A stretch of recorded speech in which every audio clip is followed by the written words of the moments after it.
नमस्कार, आपका स्वागत है आपके अपने चैनल द फार्माकोर्स 2.0 पे। तो आज के इस वीडियो में हम बात करने वाले हैं फार्माकोलॉजी इस सब्जेक्ट के इम्पोर्टेंट क्वेश्चंस के बारे में।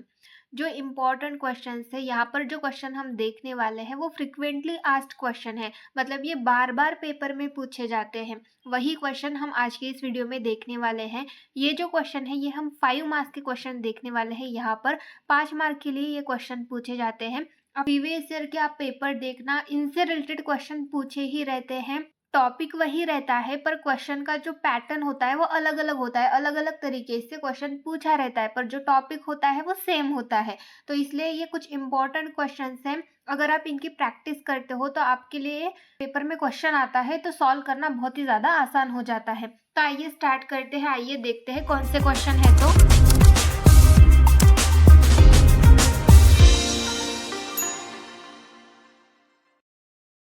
सबसे पहला क्वेश्चन है, define bioavailability and biotransformation, explain various route of drug excretion. तो यहाँ पर bioavailability and biotransformation की डेफिनेशन पूछी गई है और जो ड्रग एक्सक्रेशन है उसके रूट्स पूछे गए हैं, उनको एक्सप्लेन करने के लिए कहा गया है। बायो अवेलेबिलिटी ये हमारा सबसे इम्पोर्टेंट टॉपिक है। इसकी डेफिनेशन या फिर इससे रिलेटेड कोई भी क्वेश्चन पूछता है तो बायो अवेलेबिलिटी ये टॉपिक आपको करना है। ड्रग एक्सक्रेशन की जगह ड्रग एब्जॉर्प्शन भी हो सकता है, उनके जो रूट्स होते हैं वो एक्सप्लेन करने के लिए कहा जा सकता है। तो इस तरीके से अलग अलग तरीके से क्वेश्चन आ सकते हैं।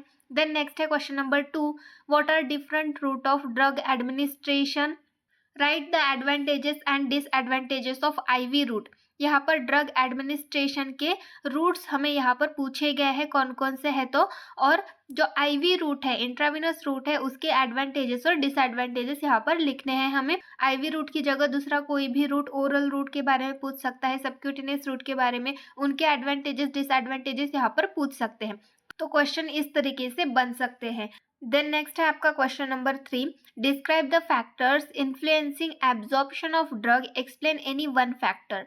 तो यहाँ पर हमें ऐसे फैक्टर्स को डिस्क्राइब करना है जो कि ड्रग एब्जॉर्प्शन को इन्फ्लुएंस करते हैं। ऐसे फैक्टर्स को यहाँ पर हमें डिस्क्राइब करना है, उनमें से कोई भी एक फैक्टर यहाँ पर हमें एक्सप्लेन करना है।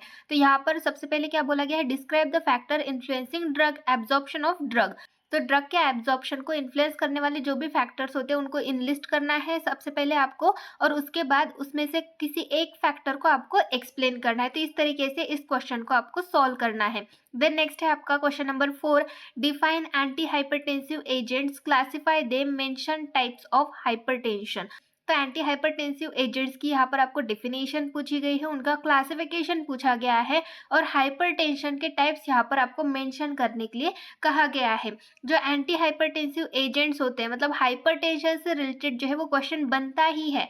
आप हाइपरटेंशन ये टॉपिक, जो एंटी हाइपरटेंसिव ड्रग्स होते हैं, ये टॉपिक बिल्कुल भी स्किप मत करना, इससे रिलेटेड क्वेश्चन बनता ही है पेपर में।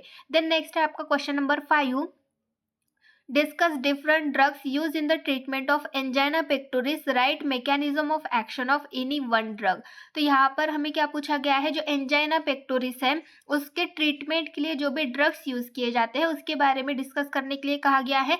मतलब उसका जो फार्माकोलॉजिकल मैनेजमेंट है वो यहाँ पर हमें लिखना है, और right mechanism of action of any one drug. Angina pectoris में जो भी ड्रग्स यूज किए जाते हैं उनमें से किसी एक ड्रग की मैकेनिज्म ऑफ एक्शन यहाँ पर आपको लिखनी है। देन नेक्स्ट है आपका question number 6, define local anaesthetics, right uses of local anaesthetics. तो यहाँ पर आपको लोकल एनेस्थेटिक्स की डेफिनेशन लिखनी है और लोकल एनेस्थेटिक्स के यूजेस यहाँ पर आपको लिखने हैं। देन नेक्स्ट है question number 7, classify parasympathomimetics with examples, give the pharmacological action of adrenaline. तो यहाँ पर आपको पैरासिम्पेथोमाइमेटिक्स का क्लासिफिकेशन लिखना है एग्जाम्पल्स के साथ, और जो एड्रेनलिन है उसकी फार्माकोलॉजिकल एक्शन लिखनी है। देन नेक्स्ट है question number 8, define general anaesthetics, what is schizophrenia, mention drug use in the treatment of schizophrenia. General anaesthetics की यहाँ पर आपको डेफिनेशन लिखनी है, उसके बाद सीजोफ्रेनिया ये क्या होता है ये यहाँ पर आपको एक्सप्लेन करना है, उसके बाद सीजोफ्रेनिया के ट्रीटमेंट में जो भी ड्रग यूज किए जाते हैं उनको मेंशन करना है। तो इस तरीके से ये क्वेश्चन सॉल्व करना है। देन नेक्स्ट है आपका question number 9, define anti emetics, classify them and give mechanism of action of any one drug. तो यहाँ पर आपको एंटी इमेटिक्स की डेफिनेशन लिखनी है, उसका क्लासिफिकेशन लिखना है, और किसी एक ड्रग की मैकेनिज्म ऑफ एक्शन यहाँ पर आपको लिखनी है। देन नेक्स्ट है आपका question number 10, classify anti ulcer agents with examples, give mechanism of action of any two drug. तो एंटी अल्सर एजेंट्स का क्लासिफिकेशन यहाँ पर आपको लिखना है एग्जाम्पल्स के साथ, और उनमें से किसी दो ड्रग की मैकेनिज्म ऑफ एक्शन यहाँ पर आपको लिखनी है। देन नेक्स्ट है question number 11, define and classify antibiotics with examples and give mechanism of action of any one drug. Antibiotics की डेफिनेशन और क्लासिफिकेशन यहाँ पर आपको लिखना है एग्जाम्पल्स के साथ, और किसी एक ड्रग की मैकेनिज्म ऑफ एक्शन यहाँ पर आपको लिखनी है। देन नेक्स्ट है आपका question number 12, right note on anti helminthic. तो एंटी हेलमिंथिक के रिलेटेड क्वेश्चन पूछा जाता है, इसके ऊपर नोट लिखने के लिए कहा गया है। एंटी हेलमिंथिक ये टॉपिक इंपॉर्टेंट है, ये टॉपिक आपको करना है, इससे क्वेश्चन बनता है। देन नेक्स्ट है आपका question number 13, write treatment of peptic ulcer by classifying the drugs use and mention mechanism of action of each category. तो पेप्टिक अल्सर के ट्रीटमेंट में जो भी ड्रग्स यूज किए जाते हैं उसका जो क्लासिफिकेशन है वो यहाँ पर आपको लिखना है। जो फार्माकोलॉजिकल मैनेजमेंट है पेप्टिक अल्सर का वो यहाँ पर आपको लिखना है एग्जाम्पल्स के साथ, और उनमें जितने भी कैटेगरीज है पेप्टिक अल्सर, इसके क्लासिफिकेशन में जितने भी कैटेगरीज है उनमें से हर कैटेगरी का मैकेनिज्म ऑफ एक्शन यहाँ पर आपको मेंशन करना है। सारे जो ड्रग्स है, सारे जो ड्रग्स की कैटेगरीज हैं उनके मैकेनिज्म ऑफ एक्शन यहाँ पर आपको लिखना है। देन नेक्स्ट है क्वेश्चन नंबर 14, इसमें दो क्वेश्चन यहाँ पर आपको दिए गए हैं। क्वेश्चन नंबर 14 में ए सबसे पहला है, what are corticosteroids, give examples. Corticosteroids मतलब क्या होता है ये यहाँ पर पूछा गया है, वो यहाँ पर आपको लिखना है और उसके एग्जाम्पल्स यहाँ पर आपको देने हैं। दूसरा है B, write note on thyroid hormones. Thyroid hormones ये इंपॉर्टेंट है, इससे इसके रिलेटेड क्वेश्चन पूछ सकते हैं अलग अलग तरीके से, तो ये भी टॉपिक आपको करना है। तो यहाँ पर आपको नोट लिखनी है थायराइड हार्मोन से रिलेटेड। देन नेक्स्ट है question number 15, describe oral hypoglycemic agents with reference to its classification and examples, why insulin is not used by oral root.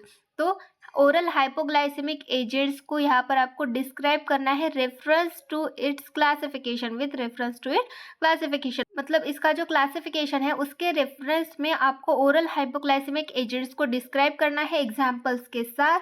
और यहाँ पर पूछा गया है कि इंसुलिन ओरल रूट से क्यों यूज़ नहीं किया जाता है, ये क्वेश्चन यहाँ पर पूछा गया है। तो जैसे आपकी सिलेबस में आप देखते हैं तो वहाँ पर आपको रीज़न नहीं पूछे जाते और दिए भी नहीं गए हैं, आपके सिलेबस में भी नहीं दिए गए हैं रीजंस, पर क्वेश्चन में आपको पूछा जाता है। तो ये था पिछले सिलेबस में, आप पिछले सिलेबस के जो पेपर है वो देखना, वहाँ पर जो आपका सबसे लास्ट क्वेश्चन था, सबसे लास्ट नंबर का क्वेश्चन रहता था, वहाँ पर सारे रीजन ही पूछे जाते थे, गिव रीजन करके, और इस तरीके से क्वेश्चन पूछे जाते थे, why insulin is not use by oral root, इस तरीके से। तो ये जो क्वेश्चन है आप वहाँ से करिए, वहाँ से डायरेक्टली क्वेश्चन ये यहाँ पर उठा के देते हैं, तो आप वहाँ से इस तरीके के क्वेश्चन कर सकते हैं। देन नेक्स्ट है question number 16, give the classification and explain the mechanism of action and side effects of sulfonamides. तो यहाँ पर आपको सल्फोनामाइड्स का क्लासिफिकेशन लिखना है और उसका मैकेनिज्म ऑफ एक्शन मतलब सल्फोनामाइड्स में जितने भी ड्रग्स है या फिर जितने भी ड्रग्स की कैटेगरी है उनकी मैकेनिज्म ऑफ एक्शन एक्सप्लेन करनी है और उनके साइड इफेक्ट्स भी लिखने हैं। देन नेक्स्ट है question number 17, classify NSAIDs with example. जो non steroidal anti inflammatory drugs हैं उनका क्लासिफिकेशन यहाँ पर आपको लिखना है एग्जाम्पल्स के साथ। देन नेक्स्ट है question number 18, right a note on thyroid hormone. Thyroid hormone पे सिंगल 5 मार्क्स के लिए नोट लिखने के लिए कहा जा सकता है या फिर किसी कॉम्बिनेशन क्वेश्चन में भी पूछा जा सकता है। थायराइड हार्मोन से रिलेटेड क्वेश्चन बनता है, अलग अलग तरीके से बनता है, तो ये टॉपिक आप स्किप मत करना। ये टॉपिक थायराइड हार्मोन ये इम्पॉर्टेंट है, तो ये टॉपिक आप करना। तो इस तरीके से ये कुछ इंपॉर्टेंट क्वेश्चंस हो गए जो कि फ्रिक्वेंटली पूछे जाते हैं पेपर में। तो इस तरीके से ये कुछ इंपॉर्टेंट क्वेश्चंस हो गए जो कि फ्रिक्वेंटली पूछे जाते हैं पेपर में, बार बार पूछे जाते हैं पेपर में। अगर आप इन्हीं क्वेश्चन की प्रैक्टिस करते हो तो मतलब आपका आधा पेपर तो ऐसे ही निकल जाता है। तो इसलिए जो प्रीवियस ईयर के क्वेश्चन होते हैं उनको भी सॉल्व करने का फायदा होता है, क्योंकि वही क्वेश्चन जो है रिपीट पूछे जाते हैं। तो इस तरीके से ये इंपॉर्टेंट क्वेश्चंस हो गए। बाकी के जो सब्जेक्ट के इंपॉर्टेंट क्वेश्चंस है वो भी हम जल्दी ही देखेंगे। तो आज की वीडियो में बस इतना ही। Thank you.